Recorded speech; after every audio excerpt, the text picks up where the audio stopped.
play try is not not to exist. form The clicker? judgments Yes. too soon, but I really feel like we all But overall, not bad. judge. You know, it's like, oh, I wish I had thought of that. But There were some of these. I don't things. see piano. Most of your kids Very show like often. in high school, high school.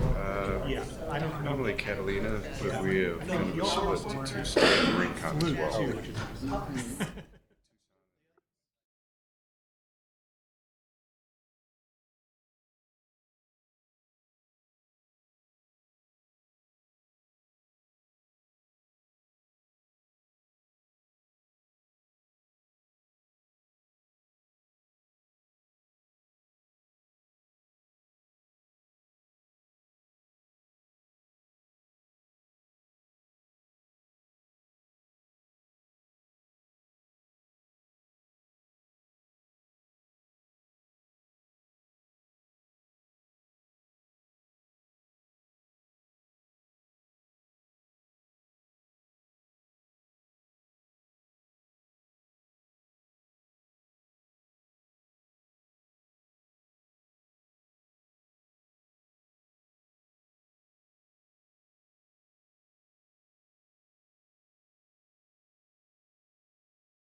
I know. It's like a lot of talking. This is like a nice deep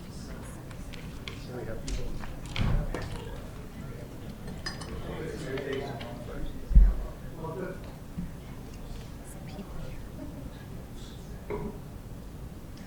At some point, word's gonna get out. Hi, Diana. I'm good. How are you?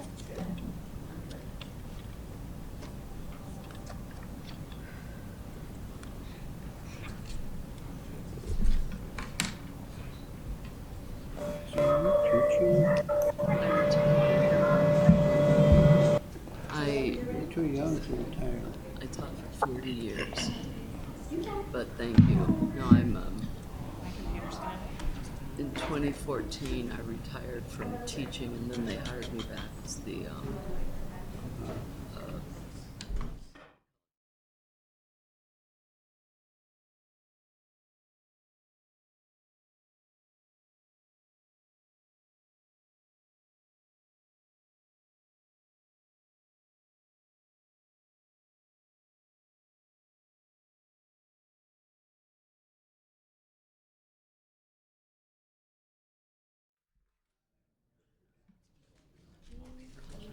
Loved it. I have a niece that's certified in that, and I told her that is one of those jobs you will love because you're going to make a difference. Thank you.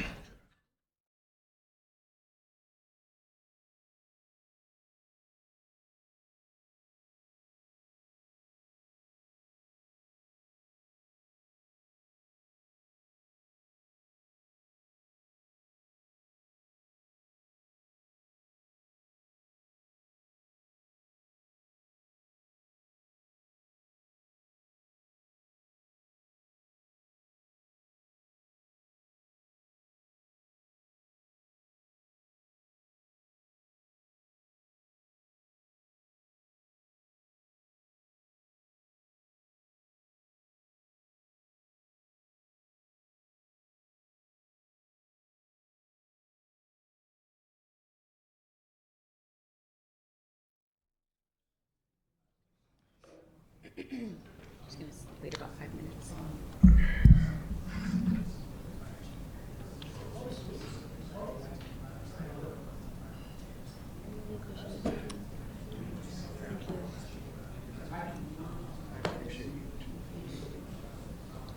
This is a lot. I appreciate Thank you. It's especially when you're not prepared to. Like, I mean, I've done these meetings before. I've done these meetings before. I've done this before. So I get it. Just But took a new job. You recently moved back to the college. Everyone is different. Congratulations. Yeah. Is it, Oh, health it's great. sciences? I don't. It doesn't work out. I'm more of a everything else. humanities guy. And Good for you, that's not so wonderful. much. Are they like getting together over there, like? And I know for the long. Is your company getting, I'm just She's kidding. having. Well, I do know on July 1st, they're gonna like I know. open the floodgates for you to hire, because like, they haven't been able to hire I someone. think he's okay. Yeah.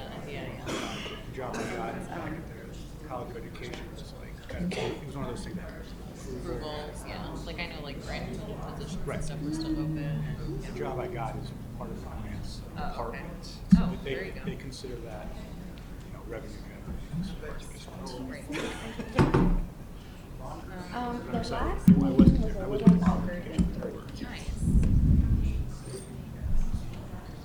But one of the reasons I'm here too is because my current position, they are, like I got in trouble because I was like 10 minutes late because I stayed here past 3. And I was like, you gotta be kidding me. Like this, Yeah. Yeah, what is like, that? what, am I a child? So, my resignation is from the That's still nice, good job. It is. Especially when you can get another job and it's okay. Yeah. Okay, I'm going to go ahead and call the meeting to order. Ms. Hernandez, will you do roll call, please? Jeffrey Anthony, Here. Catherine Arvizu, Present. Dawn Bell. Here. Montserrat Caballero. Cindy Coleman, Present. Luis Gonzalez, Here. Red Morrow, Here. Raghu Nandan, Here. Peter Norquist, Here. Tiffany Rogers, Delia Soto. Sotelo, present. I'm sorry, thank you. Sotelo. Sophia Blue, She's late. Erica Miranda Carter. Present. Thank you. Okay, then just a reminder, if you can please speak into your microphone whenever speaking, since this is being recorded. At this time, we move on to agenda adjustments, 2.03. No, it's me. Yeah, I have an agenda adjustment I'd like to make. sure. I'd like to move 5.1 after 6.1, please. 5.1 after 6. That's actually what I was going to recommend too. So,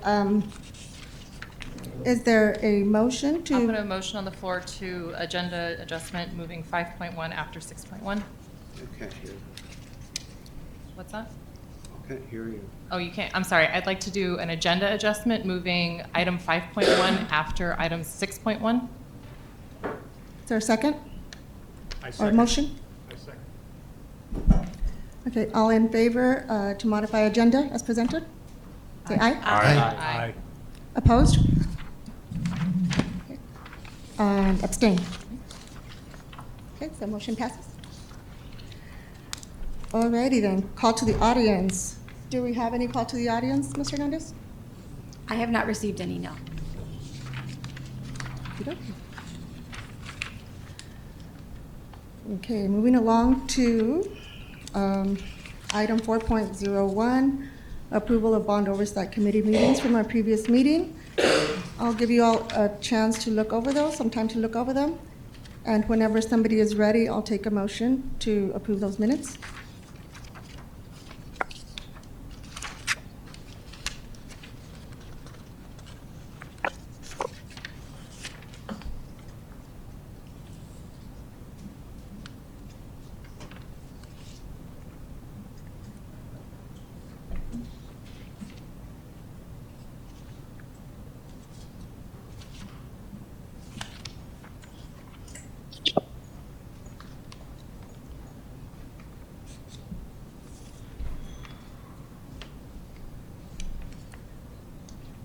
Would you all like a few more minutes to go over, review the minutes, or is there a motion to approve the minutes? I'll move to approve the April 18, 2024 meeting minutes. Second? Second. Okay. So, all.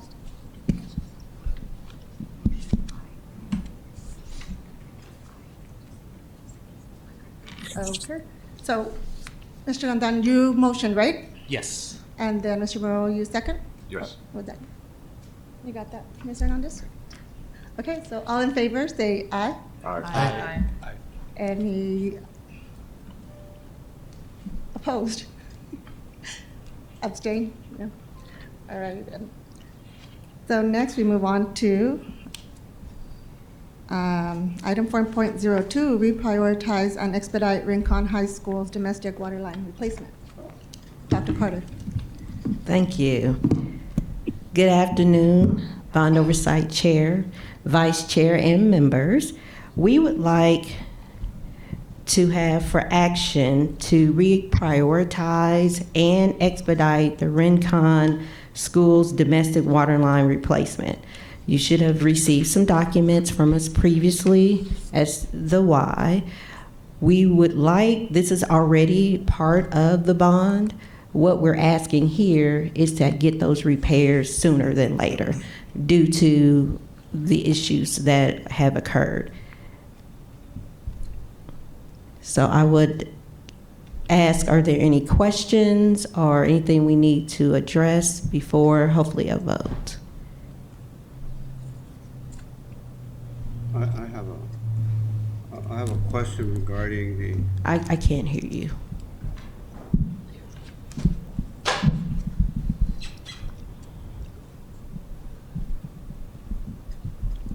turn that thing on. Is this on? Can you just a second? Yes. You just have to put Okay. more towards you. Yeah. My understanding is that the water line is contaminated with lead. Is that the issue here? Yes, and let me let our subject matter expert speak a little bit on that. Good afternoon. So yes, we've done some testing, lead testing in the facility, and there are, of the 6 sites that we've tested, there's 3 areas, 2 that are above the minimum adequacy guideline and 1 that is borderline. We've currently closed water to those current buildings and are trying to expedite the repairs site-wide. Okay, and Damon, in looking at the lab results, I noted that most of them are just either at the limit or a little bit above the limit. Now, all these are water samples from my understanding? That is correct. Okay. So how do we determine that it's the pipeline that is leaking lead into the water? So what we've done is we've taken a look at samples at multiple places.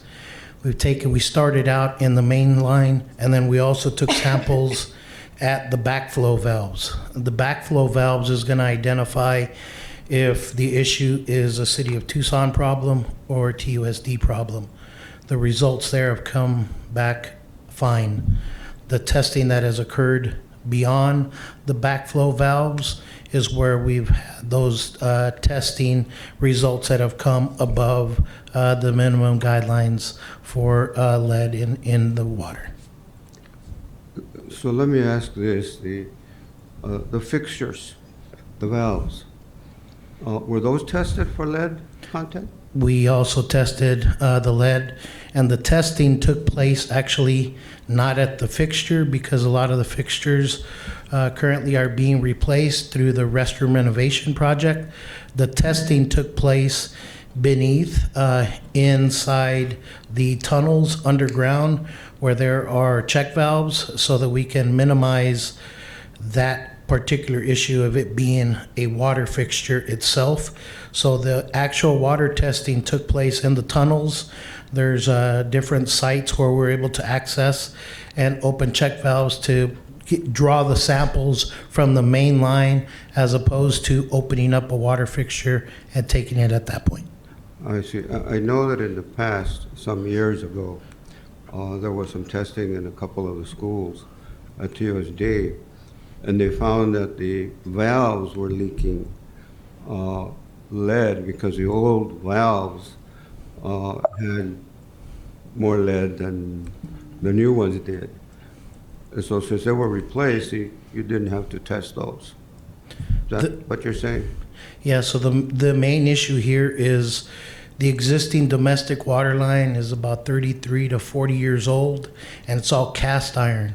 So what's happened over time is you have calcification that has occurred inside the pipe, and what's happened is the continual pressure, the water hammer is releasing some of the cast iron inside of where it's really just cavitated, and the results are showing those positive tests throughout different locations of the site. Thank you, David. Just a comment. You know, I think most of us as lay people don't truly understand what these lab results really mean. And in the lab report, there is no narrative that tells us what they mean and why is it that it's become an emergency to do it now instead of later. Is there anything in writing that will give us an explanation as to what these numbers mean? I know that the lab report has a piece in there where it describes all the acronyms that are there. And so I was able to more or less figure out what they mean by just having to go back to them. Sure. But at the end of the day, I think it would be advantageous to have a write-up, a narrative that tells us there are so many parts per billion above the limit, et cetera, and therefore it's dangerous because it can cause some harm to students and staff, et cetera. But there isn't any. And I looked for it and I couldn't find it. When I looked to the detailed piece of it, all it is a map of the school itself. Yeah, so we're in the process of providing a summary report to that. The biggest component is when you have sites that have traces and samples that come back test positive for above the minimum guidelines, we have to at least make that notification because it was located not only at one location, 2 locations, but multiple sites. We had to address the issue now because it was above the minimum guidelines for lead inside a domestic water line. So what we did is, in the process, number one, address the issue with the water in those 2 sites.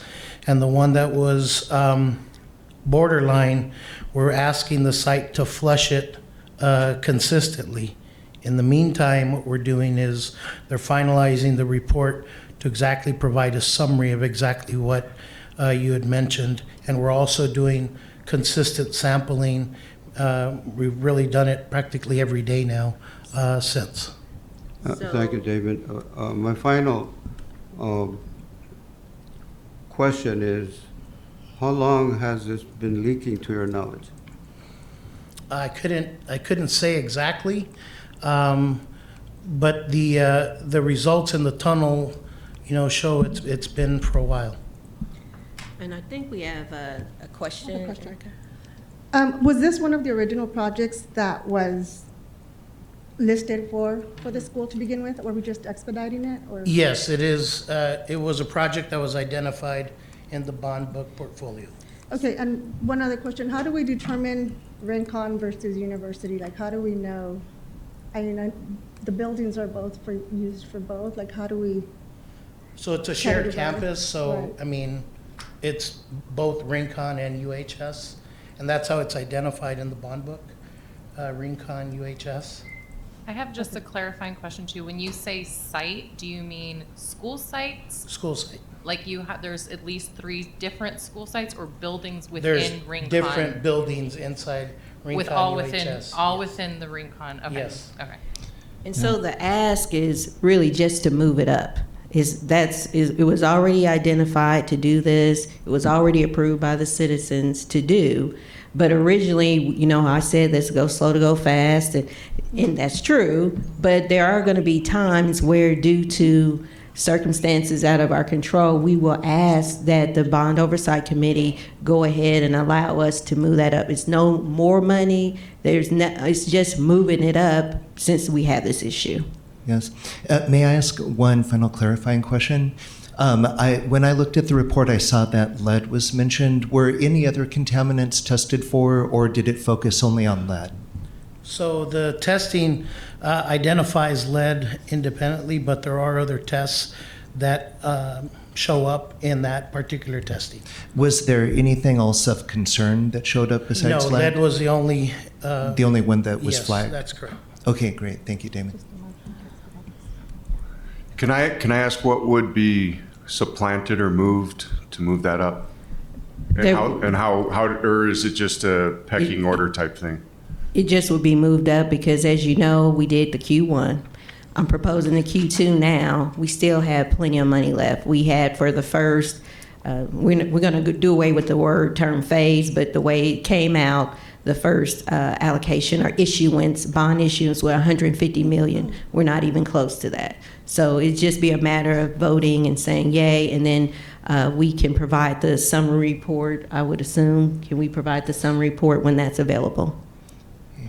And a final question, if I may. If we go ahead with this, what material will be used for the new pipes to replace the old pipes and fixtures? So we're evaluating different materials right now. Two that we're looking at are Aquatherm and Nupi, Okay. which are high-density polypropylene, and trying to get away from cast iron or even PVC at that point because of the high pressures. Okay, great. Thank you. Okay, any further questions? I just have a comment. I commend you for bringing this forward because it's certainly a health issue. But I would suggest that in the future, if you have an issue that's similar to this, if you give us a summary, an error summary beforehand, so we can fully understand what it is that we're dealing with here. We don't want to put anybody in any danger health-wise or otherwise. So, thank you for bringing it forward. Well, thank you, Damon. And thanks for the notation about that. A summary would have been nice. And so I'll definitely, as we bring things to you, and I've been with our projects, if you notice at the bottom, I have a kind of summary. So we will get that to you, and I have noted. I'll move the item for approval. Okay, I'd like to motion for us to reprioritize and expedite Rincon High School's domestic water line replacement. I'll second the motion. Okay, so we'll go ahead and do a roll call vote. Mr. Nunez? Jeffrey Anthony, Yes. Catherine Arvizu, Yes. Dawn Bell, Yes. Cindy Coleman, Yes. Luis Gonzalez, Aye. Red Moro, Yes. Raghu Nandan, Yes. Peter Norquist, Yes. Delia Sotelo, Yes. Sophia Blue, Yes. Erica Miranda Carter, Yes. Okay, motion passes? I'm not sure how many votes.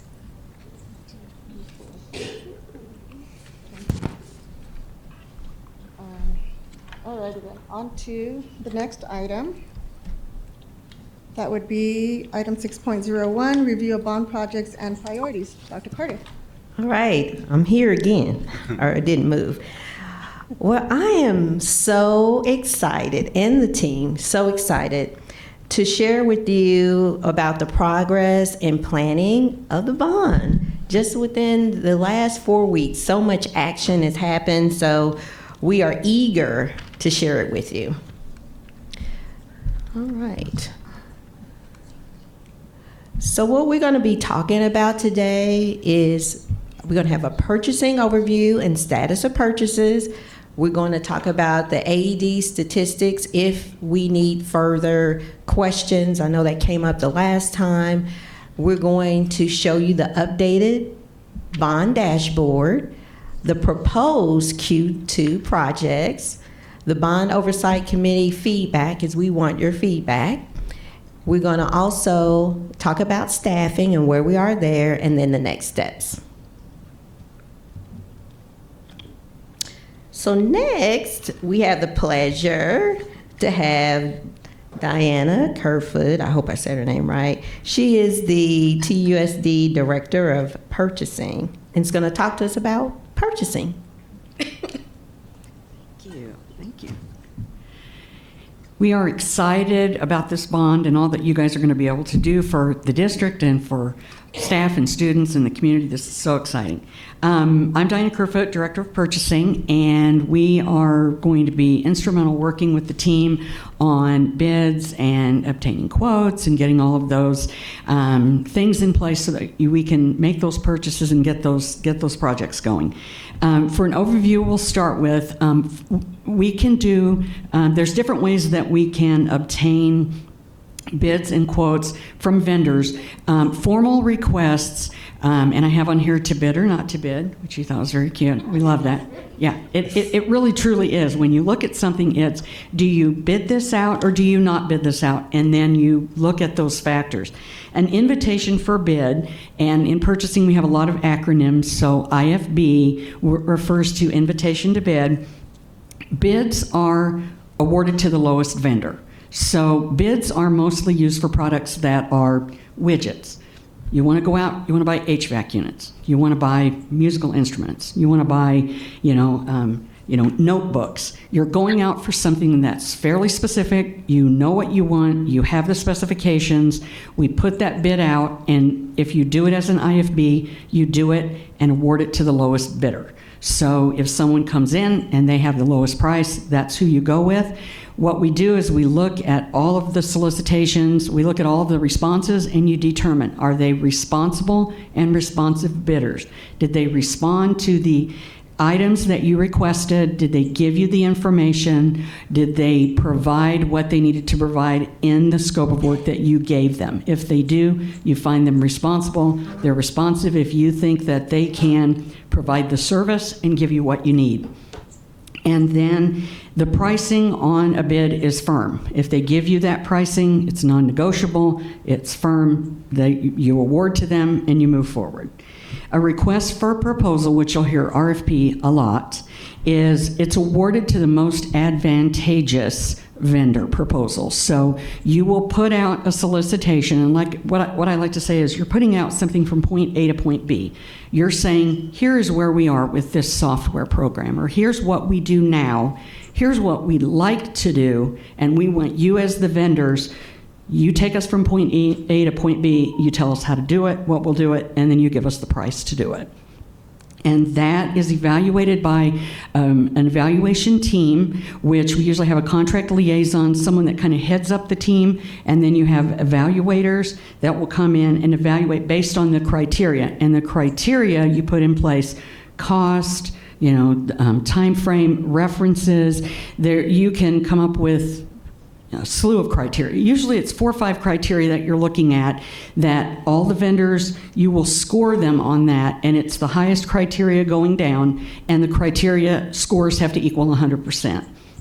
So you could say cost is 25%, and references and previous experience is 25%, and then you could break out the other. It's really up to the committee, and it's up to the chair, the contract liaison, to come up with those criteria and then agree on the percentages. That in the bid, it's one-time bid, you bid it out, you get a price, you're done. With an RFP, because you're evaluating it, say you get 8 vendors, you review those responses, and then you decide, you know what, I want a short list. These 4 really don't meet the criteria, we don't want to move forward with them, but we have other vendors in this list that we want to move forward with. In an RFP process, you can move forward through what's called a best and final offer process.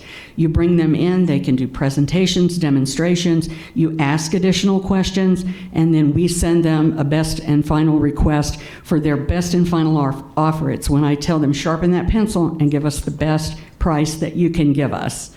And then that comes back, is evaluated by the committee, and then that helps them make that final choice. Requests for information, you'll hear. Requests for information is, we're not quite sure what we want. We're not quite sure where we need to go with something, but we know that there's something better out there.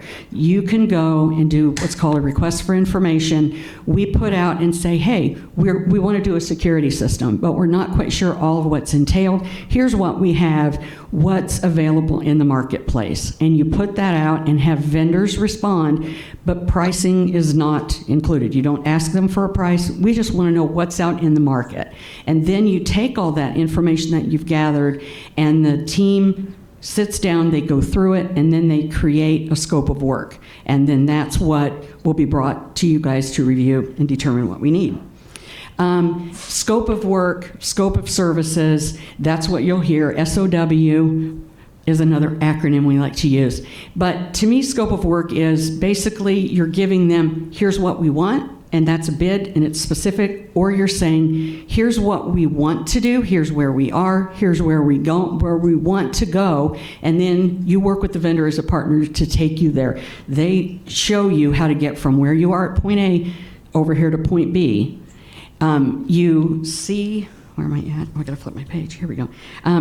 You set the project boundaries, and you put in that scope of work what's included in the scope, and then what's not included. And you don't necessarily list what's not included, but if it's not included in the scope, once you issue that RFP and you put that out there, you can't change the scope. Once it's issued out to the vendors, we've had vendors say, well, what about this? Nope, scope is set. So we have to be sure when we issue it that the scope is where we want it to be. Because if we need to change the scope, then we need to think, do we need to pull it back and redo the process again? Or do we need to move forward with what we have, thinking we might be missing something? A detailed scope is, it contains our expectations, things of what we expect the vendors to do, milestones, timelines, if you want them to provide reporting, deliverables, the end product, how many meetings do you want to have with them? What do you want them to be involved in? But also, I feel like a detailed scope also lets them know what they can expect of us, what we need to provide them in order for them to give us what we're asking them to do. It is the agreement between us and the vendor. It's a map that guides the project from start to finish. And you as the Bond Oversight Committee, we see you as being the ones who will review that scope and that you'll approve that scope before it's issued, before it's put in the RFP and sent out to the vendors.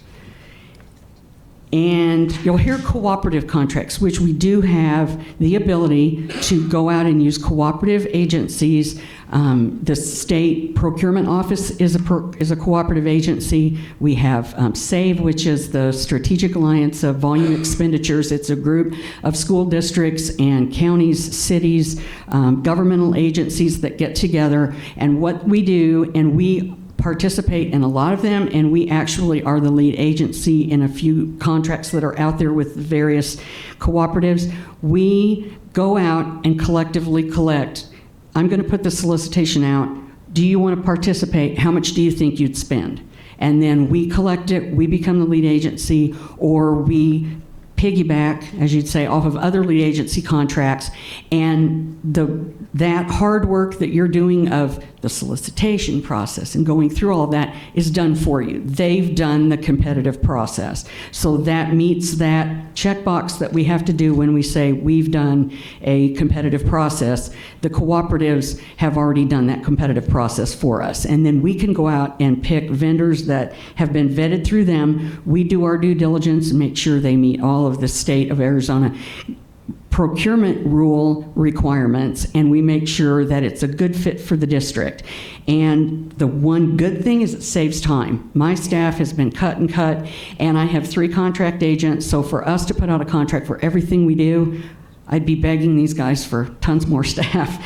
And it speeds up that process. So when these guys need HVAC units, they need specific things, it's been volume collected from other agencies and other school districts, so you're getting a better price. Not always, but I'd say for the most part, you're getting a better price because it's volume.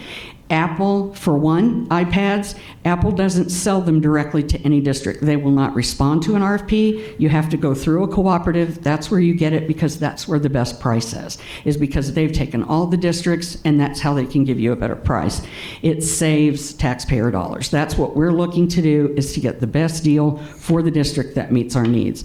Cons are the scope and the terms aren't specific to our district. So in the event that there is something specific we want to go out for, a cooperative might not be a good idea. It might be better to say, we want to keep it internal. We want to control the terms and conditions so that the vendor doesn't stray from that. We know what we want, and we want them to do it.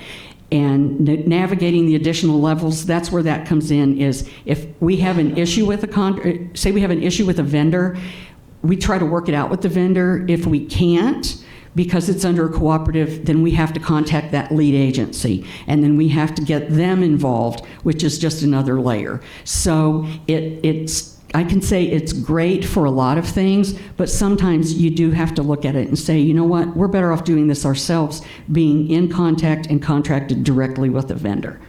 So that's kind of my overlay. I could go on for hours, so. And we don't want you to do that. Are there any questions that you have for our illustrious? Yeah, so I'm not sure if this is outside our scope here, but one concern I have is the amount of money that's going to be hitting the local economy here. Does it have the room to absorb it? So when I see the RFP process, this whole process that you're going through, is there any work behind the scenes to work with local small business development agencies to try to stand up some local businesses that can meet the demand that's going to be hitting the local economy? It's something I've been thinking about. As far as the Arizona's procurement rules, and we've just run into this more recently that it's been brought up, our rules do not allow us to give a preference to local businesses, to minorities, to women-owned, to veterans, those things. It's in our procurement rules that we're not allowed to do that. We certainly want them to and encourage them. Go on and register on opengov.com, which is where we have, where we issue all of our solicitations, to have them be involved. We want to give everybody the opportunity, but we can't give them like a special preference. As far as working with the smaller business, the small business agency, I know they have that here in town. It's not something I've ever done, but if it's something we think we should get involved with. So that is something maybe we can check out. I know I haven't done it with a school district, but when I was at the city of Tulsa, they did have different programs, and it wouldn't be like giving a preference, but maybe just awareness of where to go, where to look at, something like that. So I could possibly, if the powers that be allow me, that may be something that we can look into. So thanks for asking. What was that website she said? The website that she just mentioned? What's it called? opengov.com. And that's where we post all of our sealed solicitations. We have it on our website. We show the bid opportunities, and we encourage everyone, share it with everyone you know, share it with businesses. Go in and register. It's free to vendors, and then they can fill out the information, and they can subscribe to anything that TUSD releases, and that way they won't miss anything. I know some people will only, if they're plumbers, they only subscribe to plumbing or whatever, but we have one, it's in my head forever, Grease Monkey. They see everything we put out. They don't want to miss anything, which is okay. But yes, if you know people, spread the word, opengov.com. Mr. Gonzalez? I'd like to piggyback a little bit on Jeffrey's comments. Well, it may not be required to do that. When you do the vetting on the bidding process, it seems to me that you could take those things into consideration. Local vendors, which would more than likely go to the subcontractors. So my question to you is, do you do any vetting on the subcontractors that are already tied to your bidder? Not that I know of. I mean, they give us a list, and Damon might be able to speak to this as well, that they give us a list of who those subcontractors are. I mean, yes, we definitely want local. We just, as the evaluation process is going through, you can't give them any extra points, I guess, because they're local vendors. Do you want to speak to that or no? Okay, okay, sorry. Okay, and was that your last question, or did you have another one about the subcontractors? Well, no, unless another one comes up, depending on your answer. So the question is, right now, do we have any, do we vet the subcontractors and we don't? But you do ask for information regarding the subcontractors that they're using, because you're not choosing the subcontractors. And if you have a critical subcontract function, it seems to me you ought to be vetting a little bit. That's correct. Some. You're correct. So when we take a look at our cooperative contracts, one of the requirements that the general contractor has is to identify the subcontractors that are being used on that particular project. And yes, we do vet the subcontracts that are coming and they're being used on the main contract with the GC. Okay, so at that point, Damon, at that point, you It's can on take, all. Yeah, at that point, you can take into consideration the items that Jeffrey was referring to. That's correct. We do vet them on all contracts. Thanks. Did you have? Okay, I just want, Mr. Gonzalez, so I just want to make sure, so are you saying that just the vetting, or are you also mentioning different considerations or preferences for local? I just want to be clear. No, I'm assuming that the school district has some standards that they go by when they do the procurement process. Within that process, when you do a due diligence on a subcontractor, you've already done the due diligence on the general. But on the subcontractors, they have a list that they work with. At that point, it seems to me, if it's legally advisable to do this, is to do an additional due diligence to determine whether that person has any problems, with Okay, yeah, I understand. I just want to make sure. Other projects that they've had, whether they're veteran-owned, or whether they're locally owned, are they women-owned, are they minority-owned, all of that, to get to the point that when you choose them, right, that they meet some of that criteria that Jeffrey was referring to. Jeffrey. Because I think it's really important that we deal with that issue to make sure that our local contractors are treated fairly. Gotcha. Okay. Just wanted to make sure I understood. Thank you. All right. So now we're going to switch gears, but not really switch gears. I want to tell you about some of the purchases that we've already done since the last time that we came. We met.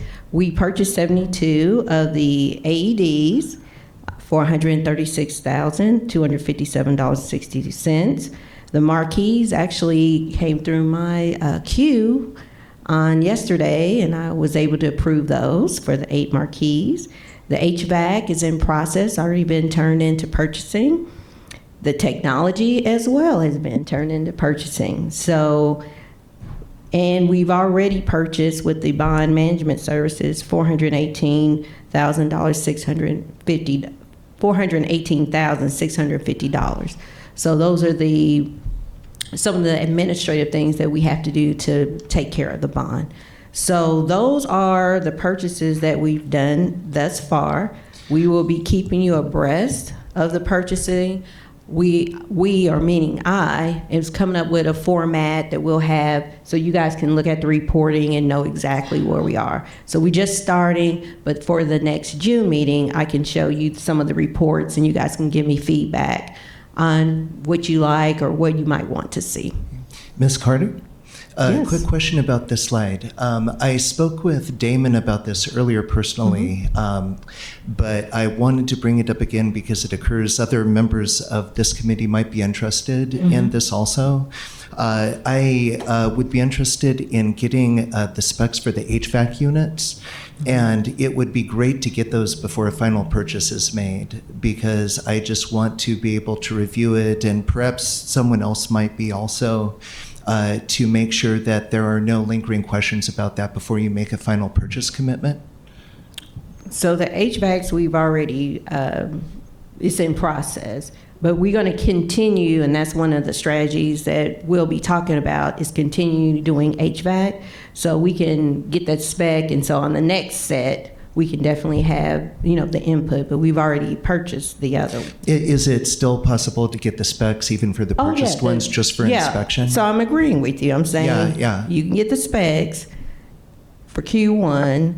We can get the specs and they're the same. We didn't change it for Q1 and Q2. Okay. But the Q2, we haven't purchased. And so that's why I'm coming to you today for us to be able to make a decision on Q2, not today, but in June. So that gives you the opportunity, which is what we wanted, to give you guys a chance to weigh in on scope of work. Right, okay. No, I appreciate that because I actually requested the specs after our last meeting in April, but haven't received them yet, so I just wanted to put that out there again. And then again, maybe other people might be interested, so it might be relevant to send it to the entire committee. Yeah, and anything that I send, it has to go to the whole committee. I'm not going to just send to one. So the protocol, just so you guys know, I send the information to Yolanda, and Yolanda sends it to you. Okay. But I'll make sure you get that. Super, thank you, Ms. Carter. All right. So I was thinking, and what we've done in the past, that a picture speaks much, much louder than words. So I did ask our team, Greg and others, to submit to us some pictures. And as we are going through the bond, you'll see more and more pictures, less and less talking, more and more pictures. And we can just talk about the hard numbers, but it's super exciting to see the difference that things can do and how it will affect the community. So, and if I say names of schools wrong, please don't charge it to my heart, but to my head. I need some Spanish lessons, so anyway. Tully's existing marquee, that's a picture on the left, what it currently looks like. On the right is what's proposed. And before anyone points out, there is the logo there is not the logo for Tully's, but it's actually just a sample of what a logo is going to look like. But that's the rendering that we got. And as you can see, it's a big, big difference on the way it's going to look. And then it's also digitized, so it's going to really make a really big impact. I know, and I'm assuming that we could do this on these, but I know in Tulsa, we can even do messages in Spanish. I mean, it just gives you so many different opportunities very quickly to have this as a really good communications tool. And I have another picture, and one of my colleagues told me how to say this, and I'm probably gonna say it wrong, so I'm being real transparent with you guys with my weaknesses, okay? So on the left, everybody's like, she's gonna mess it up. I know, that's okay. Lynn Urquidez. Lynn Urquidez. No. Lynn Urquidez. Okay. Yeah. Lynn Urquidez. I can't say it. But what the pointing out, let me see if I get the infrared to work. There it is. You can notice that this is just a wall. So it's not really even a marquee. So to have this available, that's going to really be a game changer. So these various marquees are already in the queue and being processed as we speak. So that's super exciting. Can I just give one comment really quick? I love before and after pictures. And I think going forward through this whole process, I would like to see, after things have been installed, whether it be fencing, heck, whether it be HVAC units, marquees, the actual installation of like the before and after picture, because it's like, we can say, look, we did this, and it's beautiful and wonderful. So I like pictures, I like where we're going. Okay. Request granted. I am going to have to get some help because there's going to be a lot of, and maybe we have samples. I don't know if you want all of them, but samples. But that's one of the things we did in Tulsa, and it was very effective when we did that. Any questions about marquees? I've asked this question before, and I just want to verify from the district. I'm not sure who would be, I think that would be Mr. Hernandez, and he's not here. I know there's very specific wording in our website that TUSD does not support the maintenance of marquees. So I want to be sure that even after these marquees have been installed, will these individual schools have support from the district in case there's no warranties? I know there's not all vendors offer a warranty. You want to go? Yeah. So do you want to speak to that, Blaine? But the answer is, from my understanding, is yes, but I'll let him. Yeah, good afternoon. Most certainly, yeah. But this brings the marquees that we're putting in, they become a piece of technology. So we will ensure that there's ongoing support. Okay. Yeah. I just want to be sure because I know the one at Mansfield and both the one at Lynn Orquídea, those have been out for quite some time. And there were Mansfield some is issues a scope too, yeah, for So sure. I want to make sure these schools do have support, financial support. Yeah, but for sustaining it long term, absolutely, right. As well as the technical support, and then of course the the support for just how to maximize the use of it. That will be done as well. Okay, perfect. Sure. And one suggestion, actually one other question and suggestion.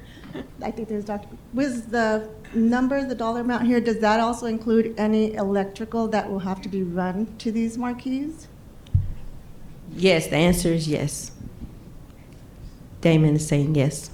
Okay, and just last thing, suggestion, would it be possible if these schools, maybe for a period of time, they might say something like thank you to the community because this will be, or some kind of message just thanking taxpayers? Communicate that with schools, make sure they have that This message marquee ongoing. brought to you by your there you go. dollars. Thank you. Now you have something to read while you're at the red light. Well, we do, I wanted to do the tagline. This was something in Tulsa, and I know I keep talking about Tulsa, but there were some really great things that happened with their bond. But what they did, and it was actually the city, they said progress is promised. And so everywhere that there was a bond project where you could see it physically or not, they had the signs. So I just got the bond department logo designed. And so the next step is to get the signage so we can start putting it out there. Trying to definitely be something that's visible, but also that is dollar conscious too. But I'm super excited because I want to see sign after sign. And as you will see the dashboard, you kind of see how that's going to look where you have the various projects going at the same time. So we're working on that. And I think that's a great idea as far as, having the students be able to say thank you to the community and all that kind of thing. I think I have a colleague that wants to say something. Sure. So thanks for that suggestion, because I think there's nothing that's more, meaningful to people to see the kids weigh in on things like that. And so I think that's a great suggestion. And so I hope that we can do that because I know the kids do different thank yous, we had a reading day at the school and they sent thank yous to everybody. They came out and read to them and everything. And I think it really is a great thing to do. So I'm glad that got brought up. I just want to comment on that quick. So hopefully we can do that. I have a question. Yes, ma'am. I'm noticing on these might just be, workups or whatever, but is there an effort to consistently brand across these? Because all these fonts are different. Some are easier to read than others. And I just feel like it's an opportunity for TUSD to come out with some good, consistent branding. Yeah, that is a great question. So if you take a look, we are standardizing the sign, the height from the base. So from the foundation to the bottom, and then the LED portion, the height, that's all going to be consistent. And then the branding is really the top end, which identifies the school and the mascot. And then we've added the piece in between the LED sign and the school name, which is basically home of whatever the site is, and then Tucson Unified School District. So the branding is going to be consistent for all marquees now, and that's not only for the site visual, but also the dimensions of each proportion so that everything looks symmetric throughout the district. And that consistent fonts too. Consistent with fonts also. With that in mind, is there a plan in place to replace all the non-digitized marquees in the district? Because there's quite a few schools that do not have that. Yes, that is the plan. One of the things this allows us to do is to standardize the type of marquee across the district, the use of it, the branding, and all that. But yes, all schools will get a marquee. But not right at this moment, right? All schools that don't have a up-to-date digital marquee will get a marquee. If they've got the old where you use the letters, or they have just a wall, all of those will get a marquee. Yeah. Okay. Thank you. All right. A lot of questions and thoughts. So we're moving. We are moving. Any other questions on marquees? All right. And then the AED just was a question that came up from the last time. These statistics are the same ones that were included last week, or actually this was a couple of weeks ago. So are there any questions on AEDs? We do have the expert here if you have a specific question. Otherwise, I'm going to keep going. Ms. Carter, I have one question. And I wanted to say thank you for putting this together because that was in response to my question last time. The only thing it didn't address was my central question was merely, are you seeing any local data that shows an uptick in cardiac events in children that is prompting you to look into AEDs? Which I'm fully in favor of, just like replacing the pipes. I think if we need them, it's great to have them, but I was just wondering if there's any trend in data within Arizona, Pima County that you're seeing that motivated this, at least in part. So there is no documented trends per se in Pima County that's been consistently monitored, right? But we do know that that there are lots of evidence out there with school-age children who are actively engaged in sporting, and also now with the rampant problems in vaping and all kinds of other stuff going on too. We don't particularly know the products that are actually contained in those vapes. And then on top of that, there is some acknowledgement out there that depending on who's had COVID or not, one may have an enlarged heart, one may not, right? So they're still active, so they're maintaining studies on that at this point. But for our purposes, it would be far better for us to have a unit in place all the way across the schools, because it's not just children who we're helping every person who walks on campus. No, I understand that. And again, I'm fully in favor of having units available if you need them. Sure. But so I appreciate you addressing the question, because there's any number of reasons why people might be concerned that there could be an increase. You mentioned vaping, yes. COVID shots are another one. And so is there any possible way to monitor data going into the future? I know you said there's nothing aggregated right now. Yeah, so so there's more to just saying, so our school has no AED. to place that AED, you have standards and guidelines, all that that's a major part of the entire project. So just placing the unit into a school is maybe that small of the project part component. So all of it is policy procedures, tracking of data, all of that good stuff.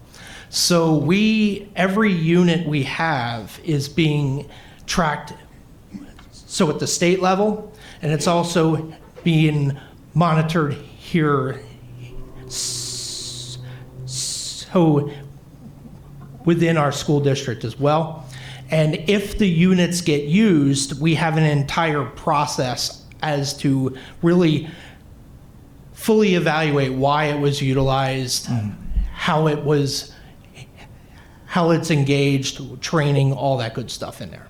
Okay, no, that's wonderful. So I guess my only request would be if it's possible to aggregate data, possibly beforehand, if there's anything you have at your disposal, but starting now and going forward, that would be useful not only for us, but I imagine all sorts of groups and public entities would be interested in having that at their disposal. Yeah, so that is also a very important major aspect of our project with that as well. You will get real-time data on that currently as well. So as we install, that process is built out.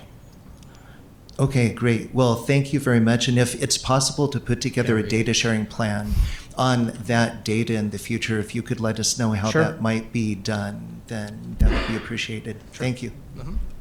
So what we'll do, like we did before, periodically we can give you what the stats, at least the things that we've collected. I think did you have one question before we move on? Well, only because I was part of the beginning of the process of bringing AEDs into the schools 20, 25 years ago. And it was really more about how many deaths were prevented. And so there was information at the front end. Okay, no, that's great. Anyway, we can talk about it. No, that would be super, because that's the kind of information that would be good to put into a larger stream. Okay, thank you. Cindy. Thank you. And if you are okay sending that information to me, then that way we can have before and after, if you have it. Yeah. Well, to me personally. I'm way retired. Oh, okay. Well, that's fine. That's fine. Okay. Well, real quick, before we run out of time, I want to talk about the dashboard. First of all, thank you for the feedback that you guys gave. It was super helpful. And I just want to remind everybody, this is a work in progress. This is the first time, I think, that we've done a dashboard like this. We have an amazing team that's working real hard. They have to keep hearing me about, can we change this, or can we do this, and can we change, So it's a lot that goes into a dashboard. And then the things behind the scenes, like how we're going to keep it accurate. I know that came up. So we're working with, the different systems that we're trying to make sure that's not have data on here that's not accurate or that we can maintain, because this is a 10-year bond. So this dashboard is going to be here for a long time. And there'll be different releases or iterations of the dashboard. So right now it's kind of a soft launch, just the people that have the link have access to it. But the idea is that we're going to put it on our bond website, and so they'll have ways to get to it, the public. And I did want to tell you something I thought was a good thing that we did, because we're trying to do human-centered design. We did take a sample, about 5 to 10 parents. We sent an email to showing them, or to asking them to participate in looking at the dashboard. And then we created a survey to go out. So we've collected only 3 responses so far. It just went out yesterday. But that may be something that you yourself can help with us to get, I would love to see about 30 for, a good sample to get the feedback from the community, because that's who's going to be looking, the parents, families, the communications. And so I just wanted to make that even better. So this is a little risky, and I usually don't take very many risks in presentations. I already kind of exposed myself to, need to learn Spanish. So, okay, so I'm going to improve that. But we thought it'd be super cool to do a live demonstration, which is not really something you do in public forums because they usually don't work. But we did practice. So if we could go to the Zoom screen. Now what we wanted to do and make it as big as possible for my eyes, and I'm also following along on my phone, but I was talking to the communications group, and they said that for the TUSD website, that 50% of the people, or the link, they use their phones. And so I think somebody may have mentioned it, what would this look like on a phone? So using lovely technology, we have on the screen, you don't see her name is Pam King. She is the developer of the dashboard. And I just am so excited that she's willing to help me, because I'm thinking, how can we get the phone projected on the screen? And I even was thinking about, can we go back and do there used to be, what's those projectors? I forgot the name of the projectors that you could, actually project on the screen. Overhead projector. Overheads. Document camera. I was going to try to rig a document camera. We're really old. Yes. I didn't say I wasn't old, but I was trying to figure. But we found a better way. Well, let me say we hope that we found a better way. Just make sure it happens in real life. Okay, so Pam, are you ready? I'm ready. Magic. Okay. So we're going to just do a very high level demonstration of the dashboard. So as you can see, this is on a phone. She has a, not the Apple, she has, what is the other? Android. I don't even talk Android. No, all phones are great. So she has an Android. And the first screen is an overview screen. So you have the total budget, you have the total spent, the $544,908. You have the current approved projects. So, this whole idea, we had gotten a lot of feedback about phases. And so that we're not using that because it's really tied to money. Phases should be more tied to projects, but we're just going to use stats. We're going to keep this as simple as possible. So if you notice in that middle pane that it says current approved projects, those are the projects that you have approved. That's what we're showing. So you have the HVAC, you have the marquees, you have the AEDs, you have the purchasing of technology for teachers and students. So then in where it says status of bond completion, you guys see the blue circle? Not heads. Everybody see the blue circle? Okay, so that is the part of the dashboard that we can change. And on the phone right now, the status of the bond completion is the total status. So if you were on your phone, you could put your finger, you could select it, and you see how it pops up and tells you the percent of the total bond projects that have been completed. Now, in the small sliver, and you can zoom in, you know how you can pinch your phone for those that, and you can actually zoom in like she did, and you can see that we have 0.8% that's in the pre-design initiation phase. So those are the ones that we're currently already spending money on. Isn't that awesome? Mm-hmm. Okay, oh no, at least a grin or no claps. Okay, never mind. We'll try that later. Okay, so I got a snap. That's wonderful. Now, that same region, if you click to by region,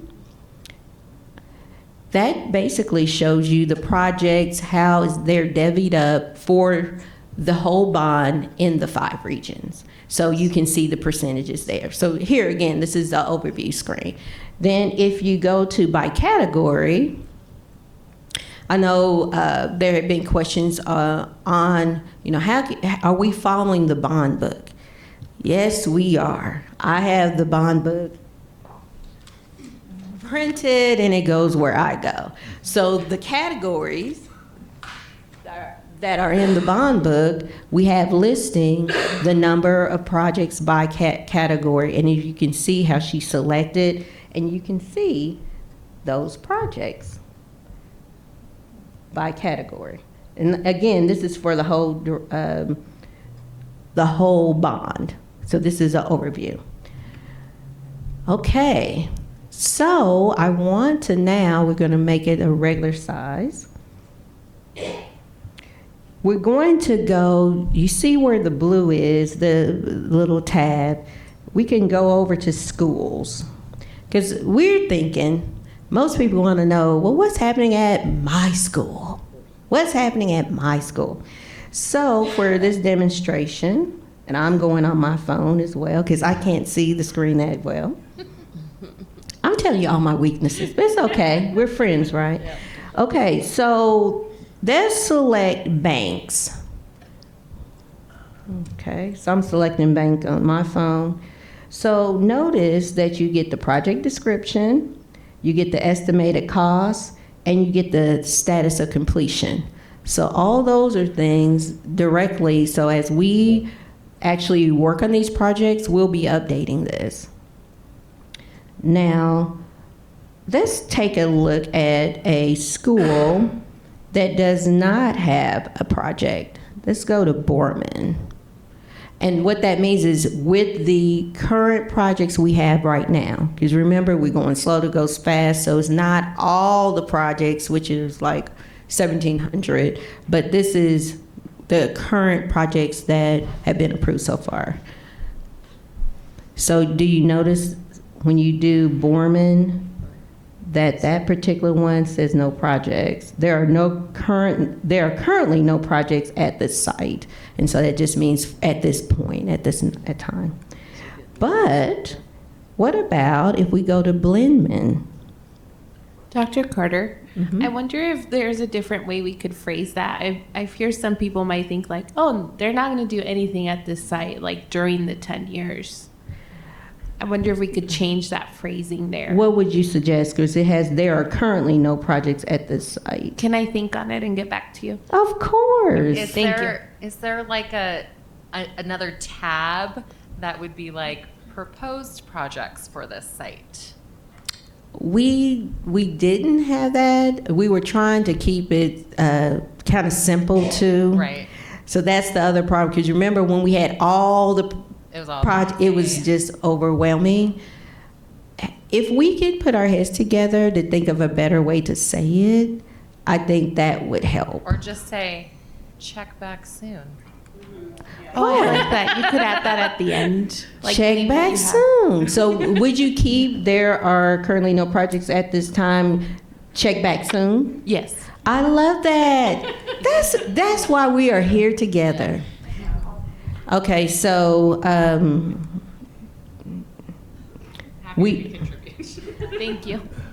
Well, I told you guys at the beginning, I am hoping that you are our advocates and that you're keeping us abreast of what's happening and giving your perspective. Just like Mr. Gonzalez, what he said was really relevant because we should have a summary. I mean, so some things we may not be in our line of sight, or it may be that we're so busy doing things that things get missed. So I'm happy. That's an easy change. Pam? Yep, I've noted it. I'll make that change. All right. She's the person that can do it. Okay. So let's go. Did we do Blendman yet? No. Can we go to Blendman? Now, to navigate this, you basically take your finger and you can scroll up to go down. But even while we were talking yesterday, I was like, well, what if you don't want to scroll through? Because I said, I went to yesterday to Tucson High, and it's a beautiful school, but Tucson is at the end of the list. So I said, is there a way that I just want to hear about or see Tucson? Can I do that? And she put a search button up there. So those are the things that help us try to make things easier. But so as you can see, she actually did it. Tucson, you can see the projects that they have. So next, I would let's go ahead and go to Blendman. Have I missaid or mispronounced any other words yet? I know you guys are keeping track of that for me. Okay. I actually, is that Delia? Delia, she has volunteered me for one of her classes, and I'm gonna take her up on it. So Blendman, do we have that up? Yes. So Blendman, if you notice, they have more than one project. So show them on Blendman on how they can see both projects. So if you click on it, you notice that it says 1 of 2, and it has the arrow, so you can click on that arrow, and it shows you the automated external defibrillators. And if you go back, click on the left, it says HVAC. Now, this is something, now if I don't get any oohs and ahs on this, I'm gonna be real surprised. This is something actually that Pam did on her own. This was not a request that I saw. But Pam, if you can click on facility details, look at that. It actually gives you information about that school, the square footage, when it was built, and the FCI score. And then, Especially the FCI score. Yeah. Ooh la la. If you click on the bar graph, that actually tells you what the actual score is for that particular area. So I can't see what she's clicking on right now, but whether it's roofing, whether it's building systems, and we'll go over that in a minute about what those scores mean. So I thought that was just a really nice touch to provide that. And one of the things that I did mention to the group is, can we maintain this? Because I don't want it there if we can't maintain it. And so I've been assured by team that we're going to maintain this. So when they go out and do the maintenance, and so we'll have a set time when we'll make sure that the FCI scores are updated. All right. Any questions so far? Just have one more section. Yes, ma'am. I was just wondering if maybe on the initial list, I know once you click on it, it does give you the school's full name. If we maybe should put, whether it's an elementary, high school. Like on the list, should we be putting maybe where it says, like Borton, Magnet Elementary, put the complete, whether it's, yeah. I think that's a good idea, actually, because when I was doing the schedules, I also was like, in some people just put the, one word, elementary school or K through 8, Magnet or whatever. So, Pam? Yes, I can do that. Okay. Thank you. Real quick. So you mentioned you had a form for people to fill out. Do you have a link to that? Because if I share this with my parent group, would they be able to, would you want that to be shared with them to test it out and fill out, or do you want me to do that on my own and send feedback? So I feel like that's okay, because I was trying to do a small sample, but let me verify. I did talk to Erica about it, but because there basically is 2 parts. We want to have the link, because hopefully soon, we're planning on doing a press release. So I want to have you guys see it first, right? Because especially if you get questions, I wanted you yourself to know what the website and dashboard looks like. But the second part is the survey piece, because that's what, from a more holistic way, because everybody has their own opinions, right? Like I told her, I don't want blue, I want white, but we can have the empirical data that what most people think are their ideas. So let me verify with communications about that, and Blaine probably, on when we can do it, but I'm thinking soon. Like I said, we did that small test group, but and I'm curious what you guys think after we get done. If you think it's prime time for first release, that we can move forward with it too. Okay. All right, so let's go to the map view. This is really cool as well. Where I want to start, can you guys hear me okay still? Yes? Yes. Okay. on the map view, I want to start with the legend. As you know, if you click on legend, the legend tells you, what these symbols and what this means. And so on the map view, we have sites, which are schools. My understanding, we have 88 schools. And then we have non-school sites. So the two non-school sites that we have right now is transportation and 1010. Then we have regions. So you see the map, how it has colors. So, for example, the yellow is Silver Bell. So that particular, what they call a layer, or what you can see, you can take it on or off. Right now we have it on, but I wanted you to know what the stars represents. So I'm going to ask somebody, let's see. Sophia, what does the stars represent? Oh, see, so easy, so user-friendly. Okay, so now we're going to actually take a look at projects. So everybody understands what's in the legend. So let's now go, and we have projects. So we have right now the 4 projects. So if we want to see, so right now you see a lot of black stars. There should be 88, and then you got can you highlight or circle or just show your mouse? Well, you don't have a mouse, she's on her phone. But there's 2 round black dots. Those are, and if you click on it, or take your hand and select it, you can see what school or what site it is. Can you do that, Pam? Do you have something selected? 1 second. There's Mount Monzo. And did you notice it has that information about that school? So there's more than one way. And so it also has that facility conditions index information on there as well. But let's go back out and let's see who currently, check back later, who currently has an HVAC project. So click on HVAC. So do you see those white stars?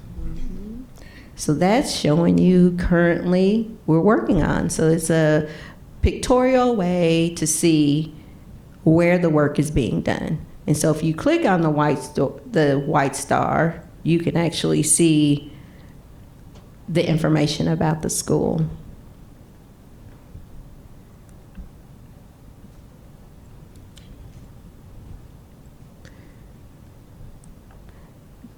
Can I ask why, when you look at the HVACs and you click on that school, it tells you to see the schools tab for specific details, but then you do marquees, and that one does give you which school is, no, not that one, I'm sorry. Some of them do have the list that the school that project is happening on, and the other ones don't. So which ones are you saying that Hang on a second, let me see. And make sure that if you do have more than one thing click, it would show both of them. Like if you click on HVAC upgrades, it does list. If you click on the star, it'll say Robinson Elementary is getting 31 units. That's great. So then now we go on to marquee upgrades, and you click on that star, and it says see schools tab for specific details for each school. Pam, do you have an answer for that specifically? The HVACs had more information, detailed information about the number of package units. The marquee is just one Yeah, it makes one sense. unit.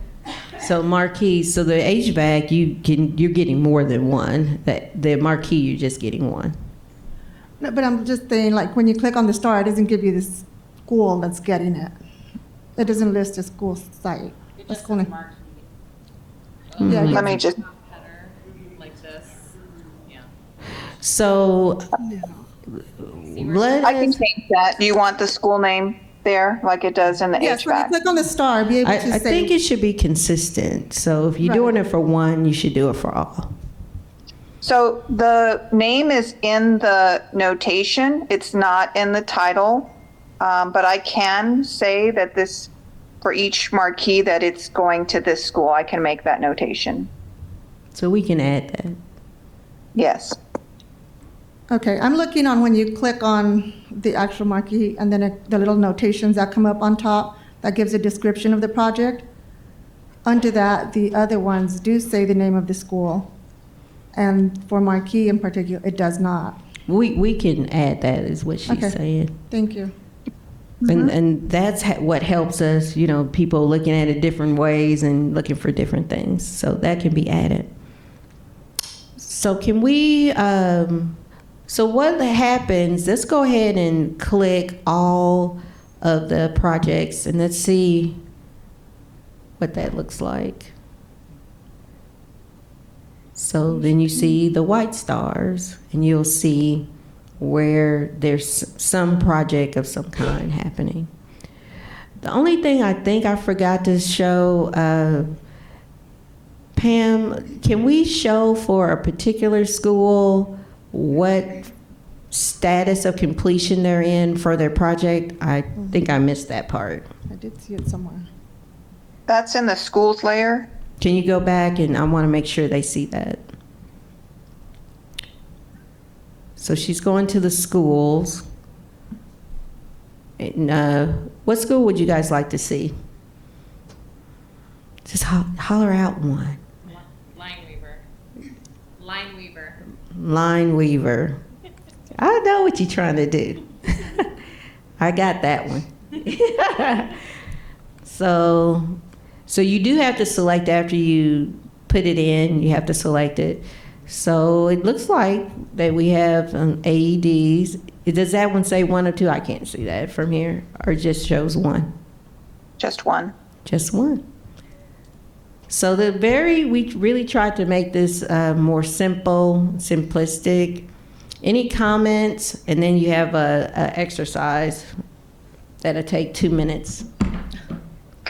On the legend, you want to talk about the legend of the map view again after things are selected? If you want, I think we have a question. I was just going to say, I like it so far. I've been following along on my phone, and it seems pretty easy, but that page with the stars, the map, I really like that, and I would love to see that instead of the graph in the front. I mean, that's just me personally. Instead of the graph, that's at the the overview at the beginning. I think that's just kind of eye-catching and easy for parents or community members who just click on there. So are you saying move the order to do the map view first and then I think do so. the I really like the overview? map. The map's easy to just click on and see what's going on. We may have to do a vote. My Okay. opinion, I don't know what everybody else's thoughts are. If you're all I agree. following I along. love it. It's super easy to use, and even as from a parent's perspective, or even from a voter, you see that you're doing stuff across the whole district, and it's not just concentrated in one area. Exactly. So I love that. Yeah. Okay. All right. Pam, are you going to show right quick the status of the project so they can see that? And then we're going to move on. It's to 2:25. And I know there's a lot more yet to do. The map does also show in the legend, once a project is highlighted, what the different stars will be colored as we go further into completion. All right. Well, there's still more yet to do. I'm going to definitely give you guys the link and the survey for you to take, and then we'll figure out how broad we can do this first version before we do a press release. All right, so we're going to keep moving. If we could go back to the presentation. Thank you, guys. Oh, I didn't have you guys do your homework. Did you guys press the link? I know she did. Did anybody press the link on their phone? I would like for you to do that. Would you please do that if you can? I'm unable to. Okay, that's fine. Well, do it on your computer, because you can do the same thing on your computer. Okay. And the computer has a really nice look. I like how everything for a school, under school, you can see everything all on one page. So that's really nice. If y'all are looking for that link, it's on the last email we received from Ms. Barboa yesterday. Mm-hmm. All right. All right. Are we back? Okay, really quickly, what is the facilities index? Facilities condition index. It's really a tool used to gauge the physical condition of a building or element. It's an industry standard, and when I looked it up, it says it's really a mathematical formula. So it's the cost of maintenance or repair deficiencies over the cost of replacement values for facilities. So that's what it is. How is it being tracked? And it's being tracked by categories. Building square footage, date of original construction and latest addition, utility costs, grounds, parking lots and drives, roofing, building structures, building systems, including HVAC, technology and communications, portable classrooms and conditions, and upkeep and cost. So just so you know, so when we just showed on the bond dashboard that you could see what the FCI is. And so this is the metric or value of the index, so you can know that if you have a 5, what does excellent condition mean? You get a 4, what is good condition? And then 1, for example, is poor condition. A building or element has not been well maintained and has aged to the point that replacement should be considered prior to any renovation work. So those are the various metrics or indexes, values, so you can know when that particular score is there, what it means. Any questions? I just wanted to give a little bit of an overview so at least you know what you're saying, and because also it's in the dashboard, so one of your constituents may ask you something about it. And question, is that? For grounds, does that include sports pads and the athletic facilities outside? Yes or no? Okay. So on the grounds specific is any of the natural grass surfaces that are located on the site. So it doesn't include like cement areas around? It does in the include, school? so those are, so natural grass, basketball courts that are, are evaluated during the maintenance portion of the grass are all evaluated as part. All right. We want to move on real quick? Okay. So, proposed projects. The last time we came with Q1, this time Q2. And I actually extended it a little bit because Q2 ends officially December 20th is my understanding. But I was talking to Damon, there are some vendors that will be working during like Christmas break and all that. And there are some things that are more advantageous to be done during a break. So I extended to December 31st, 2024. I do want to kind of let you know what my approach was. I don't know what happened. Okay. What my approach was is that for each category in the bond book for the projects listed, that they get something. So for each category, just to be fair, because we were very limited the first quarter. So the second quarter, that's how I came up with this various list. Now, we still use the bond criteria. Hopefully you remember what that bond criteria was. FCI, what I just went over, is one thing. Surveys from the administration, work orders, vendor and district capacity, and complexity and risk. So those still were things that we looked at to come up with the list. So if we can go, Vanessa, and look at real quick, there is a document that says proposed bond project list and description. And I want to show you. And so this took the list that we had from before, and it should be already open on your, it should be open on the Chrome. No, it's the bond project and list description. And so you know the sheet, and you guys had it in your packets. So the green is the areas that are, yeah, there it is. Yes, awesome. So the green is what I'm proposing. So the category on number 1, repairs and upgrades. So the green is the HVAC, the marquees, the pavement and parking lots, interscholastic, and when we had the Rincon, which we already talked about. I marked out the things we already done. What we were thinking is that because HVAC is so important and there's such a need, is we're going to keep doing HVAC until we get it completed. So every time we're going to do HVAC. Marquees, so those are what I'm proposing. And if you notice under schools, it's the amount. I didn't have the total number of package units right now, so I'll get that. I just didn't have it at the time. And then let's go to the next section, which is number 2, health and safety, number 2. And under there, we have security, fencing, and gate. And so that's 6.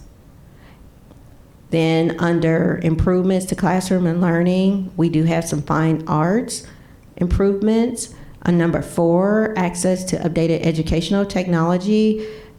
Similarly, the active boards, the network and data center, Windows, Chromebooks, that kind of thing. And I marked out what we've already purchased or what we're already committed to. And then I added, and that was oversight from the last time, we didn't have any transportation request at that time, but we do. Transportation is a request for this time, and this is for this transportation under students, and we have 30 buses for $6 million. So I'm gonna pause and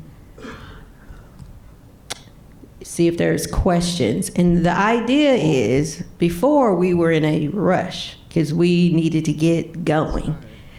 Thanks that you allowed us to do that and trusting us and getting those RQs and stuff. As you see, progress is promised. We've done that. Well, what the idea was is in June, then we can make the decision. Now, if you say, we love what you've done and let's move forward, we could do that. But one of the things that the Bond Oversight Committee, that is a commitment from you, is that you want to weigh in. And so I thought, let's give you a chance to weigh in. And then in June, we can actually make the motion and vote. That's the suggestion. Yes, ma'am. When did you need us to vote on that if we chose not to meet during the summer? I really want it in June because it takes a long time to get these materials. So I don't want to slow the process down. Ms. Carter, you mentioned buses. Yes. Can you tell us more about the kind of buses that are under consideration? I knew you was gonna, I didn't know it was you, but I knew it was gonna be asked. Someone would? Kenny. There's Kenny. Good afternoon, committee. I'm Ken Boley, fleet manager for the district. Let's talk buses. What would you want to know what we're going to buy? Yeah, well, so the reason I'm asking, which may help you know more specifically how to answer the question, is because at recent governing board meetings, there's been some language that's been floated about buying specifically electric buses and electric fleet vehicles. So I wanted to clarify, is that what we're talking about, or are we talking about something else? We are talking about something else. The okay. In the bond book is electric buses as approved by the public, and that's something that we intend to bring in to you all, but we're not ready for that project. So there were two lines in the bond book, one for the electric project, electric bus project, and it is a project, it's more than just a bus. And then there's also regular buses as our fleet goes. So in this case, this is not electric buses in front of you. Okay, and when you say regular buses, then what does that mean? There'll be diesel buses. There are full-size buses, and there's 20 full-size buses and 10 special needs buses in today's proposal. Okay, all right. Thank you very much. Can I ask a question about buses? Absolutely. On the sizes. I know the sizes, but let me just, Has there been any real talk about just downsizing the size of the buses? Because like at my site, they are maybe 20% full on a daily basis. Like the 66 passenger, the bigger buses. I mean, is there any talk of compressing the bus size so we can? That's a constant conversation, and that's it's a lot larger than just one thing. No, so I what get it, site I are get you it. at? I'm currently at Doolin. Okay. So what happens is we have tiers of buses or tiers of stops. The bus makes more than one stop. No, I get So it. what possibly can happen is the stop before or after your school can have a large group of kids, and then we pick up some more. That's one of our challenges there to make that happen. Bell schedules, 88 schools, limited staff. This district has 30% mobility in staff. So that answer is, we work on that all the time, sir, to fill the buses. To answer your question a different way, there's 310 buses in the fleet, but they're broke down by sizes. You'd say, well, why do we need so many? We have 50, as you would call, small buses, and 200 large buses, and another 50, 60 special needs buses. Each one of those needs their own spare ratio to accomplish those goals and to meet all the district initiatives and requirements. So, but I promise you, our department works hard to fill the buses and work as efficiently as we can. I'll give you a different example of where the small bus causes you a different challenge. If I run a little bigger bus down, and I don't run it all, I'm one of the team members, but if we run a small bus that, let's say, carries 30 students, and that's all we ran, and we were very efficient at your school, if a bus at a neighboring school breaks down and it's a 72 passenger bus, I can't help them out, right? We work on it all the time. Got it. Any other questions about buses, real quick? I do. Yes, sir. I want to follow up just a little bit. When you come to the committee, when it's time to come with your project on electric vehicles, what I'd like to see is the pros and cons that come with it. Yes, sir. You know, we know that there are some issues with batteries, for example, cost involved for maintenance of those in the future. Are there funds available for all of that? So if you do that for us, it would be very helpful for us to be able to make some decisions on whether or not it's a good idea to go that way or not. You know, the number of vehicles that you would be either buying new or those that you would be transforming from current vehicles to electrical vehicles, if that's the case. Yes, sir. If you could do that, we'd appreciate it. Excuse me, in the interest of time, we have 20 minutes left and we still have, I believe, a couple of items to vote on. So I would like to ask if it's okay with you, Madam Chair, if we could kind of put a limit on like the time people have to ask questions and kind of hurry this along, because people do have to be out of here at 3. Well, I think since we're not voting on these items today, right, I appreciate you sharing this list with us, and I think it will be helpful. Any questions or any paperwork that we'd like to request from Dr. Carter, maybe we can send those in to Ms. Barboa, and you can come prepared with that documentation next time? My only comment about moving votes along, and I'm in the same boat as everybody else's project, but like, if we move on these buses, let's just say even today, they really don't have an expected delivery date till next May, and it just affects delivery times on all that. And everybody behind me, all my team have the same challenges, but every one of those, like, the build dates are way out. That's my only caution to the committee. I don't get to go down and buy 30 buses. They're not on a lot. We have to have them built. You were not asking for a vote today, though, right, Dr. Carter? No. Okay, thank you, guys. I know it's a lot. I think, can we just go back to the presentation? I think I'm pretty much done. I will, if you have more questions, and this is your feedback, you guys have been giving me feedback the whole time. If you have specific questions, just send them to Ms. Yeah. Barboa or Ms. Hernandez, and they can Yes. send that out to you. And they can send it out. And the last thing is that I did extend an offer that was accepted for the administrative assistant, and I have 3 people for the procurement, 2 for the procurement agent, and then 3 applications for the budget analyst. So we're still in that process. So thank you, guys. Hopefully you see some good progress. Thank you, Dr. Carter. We appreciate that information. And you'll send that link to us to share with family members for the dashboard. Great. So moving on, we are going to move to item 5.01, review and approval of Bond Oversight Committee charter. Before we start on the revision, I'm sorry? Oh, sorry. I was just going to move to approve the revisions with our legal counsel suggestions, the document that went out. Yeah, I was just going to move to go ahead and accept that. Any discussion on that, or? Yes. I'll second that. I assume that everyone got a copy of the comments on the suggested changes from the attorney? You all do that? Yes, and we also received TUSD legal counsel, Mr. Rob Ross's comments on that. Yeah, so I have a copy here in front of me, and I wanted to discuss these here so we can get through this hopefully quickly enough so that you guys can go home and do whatever your business is.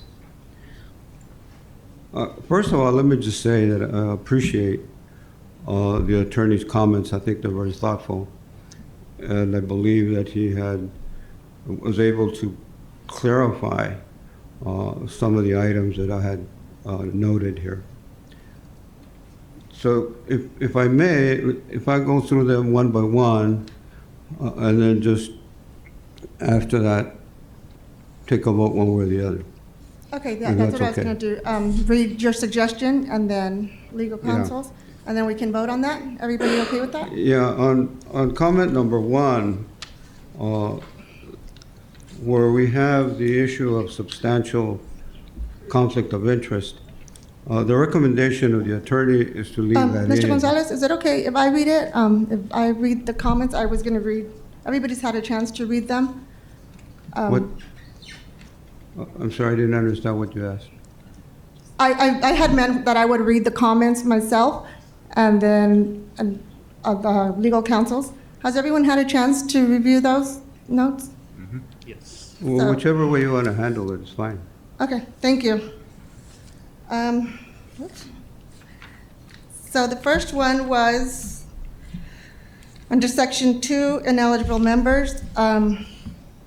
The suggestion was after the word direct, insert indirect, and after the word provides, delete the word substantial.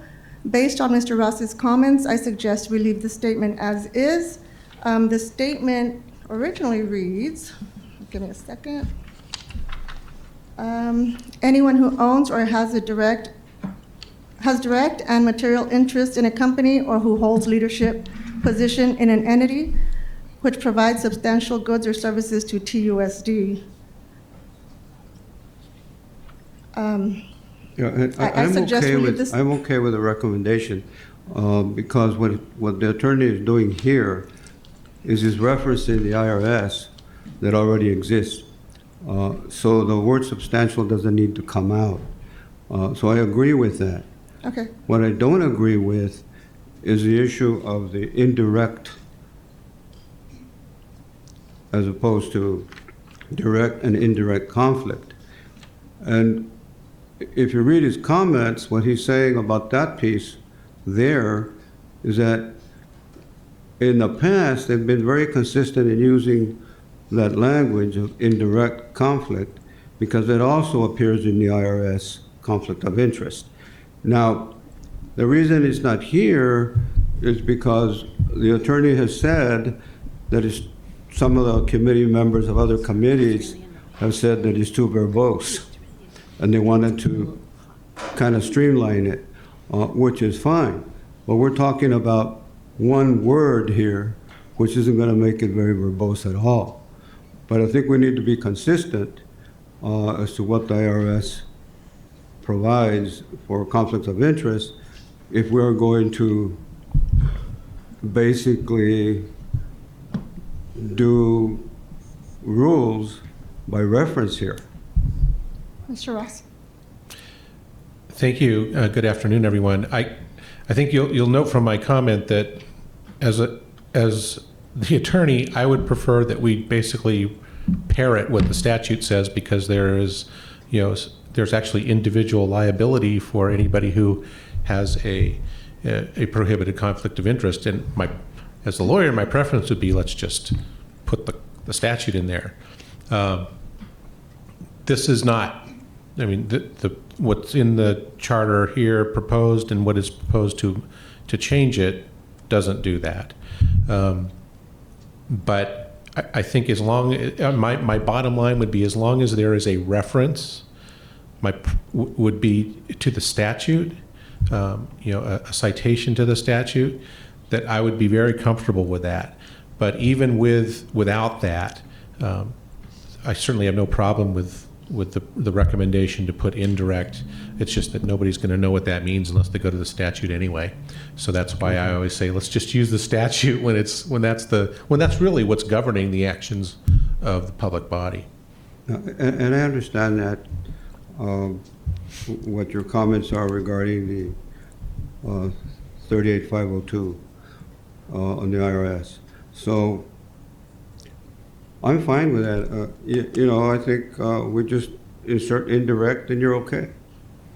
Or the alternative I proposed, but that's where my clients have said that's too much information. Because there are indirect interests, as you know, and sometimes it goes down to third-party contracts, as I'm sure you've worked with. As well as with family members, yes. Well, I'm available for any questions. I'll leave you to wordsmith. If you need any drafting help as a result of this, I'm happy to do that as well. Thank you. Let's go to the next one. Is there a motion? Should we take a motion? Well, do you want to take it one by Point of one? order, I had made a motion to accept these with Mr. Ross's suggestions, and Ms. Arvizu had seconded it, so we can't really, I don't think we can go through each one and vote on it. So, and so that kind of has to be taken care of first. So what's your motion? The motion is to accept that with all of Mr. Ross's suggestions. All of them? Yeah. Well, Which is basically leaving it as is. I thought we were going to take them one by one. Well, There's a real issue here in one of them that I want to discuss. well, there's a motion on the floor. There's a motion and a second on the floor. So let's go ahead and take a roll call vote to see if we should accept which would mean we're going to leave it. We're going to Leave everything as is, based on legals. Okay, so Well- we will, the motion is to accept with legal's suggestions. So, Ms. Hernandez, will you do a roll call vote, please? Yes. Is the motion Jeff. to accept all of the suggestions? There was Or 3 the first suggestions on suggestion? here. Yes, accept. My motion is to accept the charter with Mr. Ross's suggestions. And I think that was your second, yeah. Well, one of those, in terms of discussion, one of these items here, he's not suggesting anything.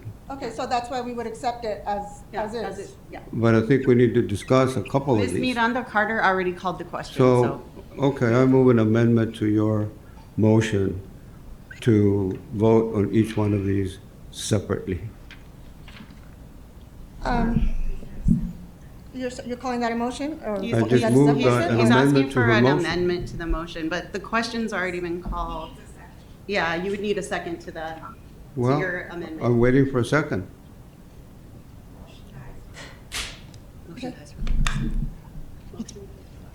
Okay, motion dies for lack of second. So, back to the original question. We will motion to, roll call vote, Ms. Hernandez? Jeffrey Anthony, Yes. Catherine Arvizu, Yes. Don Bell, Yes. Cindy Coleman, Yes. Luis Gonzalez. Aye. I'm sorry? Yes.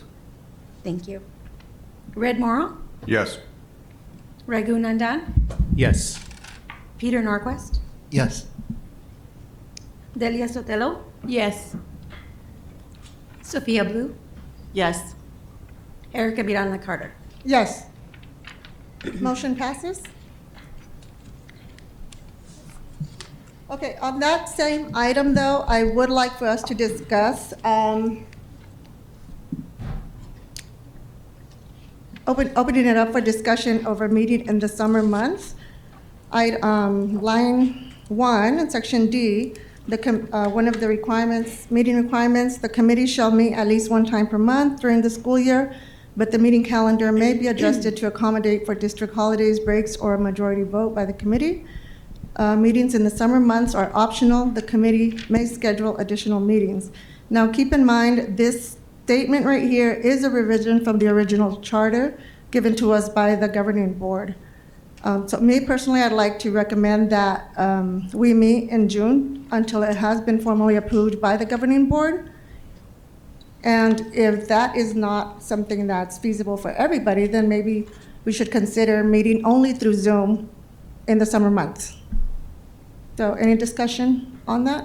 Is that for both June and July or just June? I think for now, we can do June, so we can present it to the board, and if the governing board does approve us taking a month off, and plus we have to take into consideration any projects that might come to a standstill if we don't meet in July. But we'll be voting in June, right, as of now?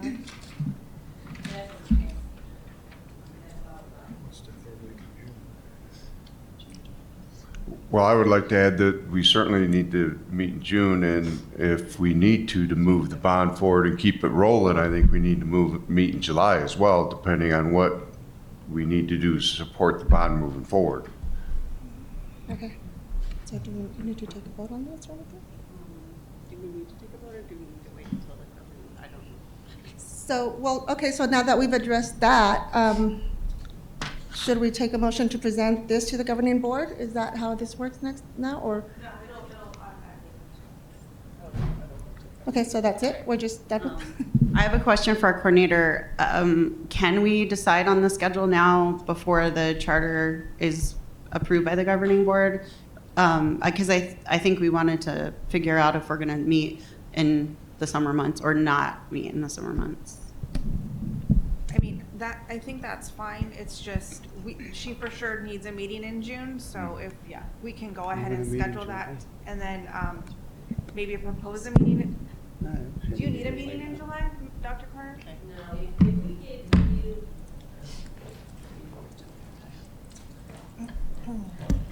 If we get the Q2 approved, like we come to consensus in June, we're good. Then I'm going to go to the schedule, either be spring or fall. I mean, we're not going to continue the Q2. That was just to get us going, but it'll end up, just 2 times a year, so. As far as new projects. So then I think that's fine, and I'll just give it an update at the governing board meeting that this committee won't be meeting in July. Sound good? Yeah. We'll meet in June, not July. Yeah. Do we need to vote on that? No? So we just move on to the next item? But the June meeting date is, I believe, the 18th? That would be June 20th? So June meeting will be 20th, which is right after Juneteenth, just as a heads up. And the Juneteenth for for staff that are working and people that are in school is Wednesday. Actually Wednesday. Okay. Yeah. Okay. No, I'm No, sorry, it's it's Friday. Friday. Okay. And then next year, it's gonna be actually observed on the 19th. Oh, okay. Okay, so we move, 7.01, future meeting dates and agenda items, we've just addressed that. Next meeting will be Thursday, June 20th, 2024. Is there any? I'm sorry, Ms. Carter. So just for clarification, we are meeting in June, but we're not meeting in July, correct? Yes, until we hear different from the governing board, is that? That should be fine. Because Dr. Carter doesn't require a meeting, I'll Okay, and should the case where there's another emergency, like there is at Rincon, we can always schedule a Zoom meeting if necessary, right? On site, I think it's okay. It's on site. But we always have the option to join on Zoom if we Right, want right, that's to. always an option. It's Yeah. just, you know, most of us Yeah. are gonna be out of town. I think Zoom might be a little bit easier. Madam Chair, would it be good to take a show of hands of people who know they will either be here or not? Would that be relevant? Okay. So is that a vote or just show of hands of who Show will of be here hands of- June?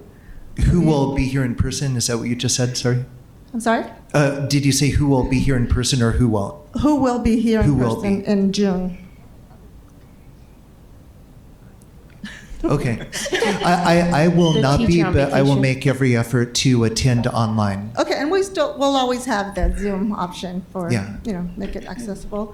At future agenda items, any requests for that? Yes, Mr. Gonzalez.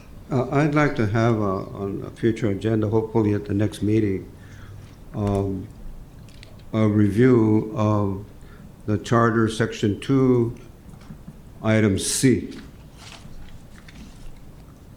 Section C, going back to direct and indirect? No. Item C is anyone who has participated in litigation or other legal The second action one. against TUSD. That phrase there, I still have issues with it. And I think I'd like to have it discussed more to bring it back for reconsideration. The reason I voted aye on the motion was so I'd be on the prevailing side to bring it back for reconsideration. That's the reason I voted aye for it, according to Robert's Rules of Order. So I would request that that item come back to the committee at a time certain, being next meeting. Okay, using Mr. Ross's comments on here, would you be willing to send us how you would consider, how you would want to rephrase that statement? Well, I already sent it out. You have a copy of it. What's that? The attorney has made Yeah, but he some just gives his commentary on justification. that. You didn't rephrase the statement on how you want it to read. Well, I don't have that information, but the attorney has made some recommendations on it. But we didn't vote on those recommendations because there's no language change on his recommendations. So I'd like to bring it back so we can work on that language. So do you take a motion for that? No, just. That's the reason I didn't want to vote on it in its entirety, so we could take them one by one, and perhaps we could have worked out the language. But the motion was to approve all of these items. And so I voted aye in order to bring it back under Robert's Rules of Order. I understand. Mr. Ross's, a quote from his comment was, it could be rephrased to specifically state that disclosure is required if one has been named a party in litigation or other legal action against the district. So that's kind of leaving it open to us. You know, we're not content with the way it reads now for us to rephrase it. I don't have any recommendations on how this statement should be rephrased. That's why I'm asking you if you have a better recommendation on how it should read. No, I do not, and that's why we're asking for the assistance of the attorney to find that language. He's saying that there could be some clarifying language to this. That's what he's recommending, but we don't have that language in front of us, and I don't have it in my head either. And I don't want to come up with a language that's going to not pass legal muster, okay? Because I really have an issue with part of this language that's here. And if you want to, we can, we can't discuss it here because that's not the item we're discussing. We're only discussing here a future agenda item. If I may, I'll just offer, I'm happy to work with Mr. Gonzalez so that there can be some language proposed when this item comes up again. Thank you. Thank you. Yeah, thank you. Any other agenda items? So again, once Dr. Carter has given us a list of the proposed projects that we'll be voting on in June. If you'd like to take the time, look at those, and any paperwork or anything that you'd like to request from her, if you can get those to her as soon as possible, so that she can gather that information, any research that you are asking for.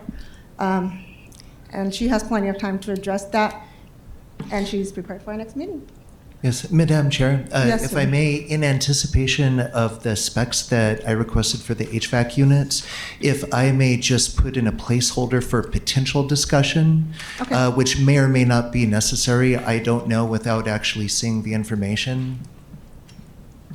Okay. But that would be my one potential request. Okay, thank you. Dr. Carter, you'll get that? Alrighty then, I think that's all the agenda items. So I'll take a motion to adjourn. Move to adjourn. Second. All in favor, say aye. Aye. Opposed? Nobody wants to hang out? All right, guys. Abstain. All right, guys, meeting adjourns at 3:02. Thank you, everyone.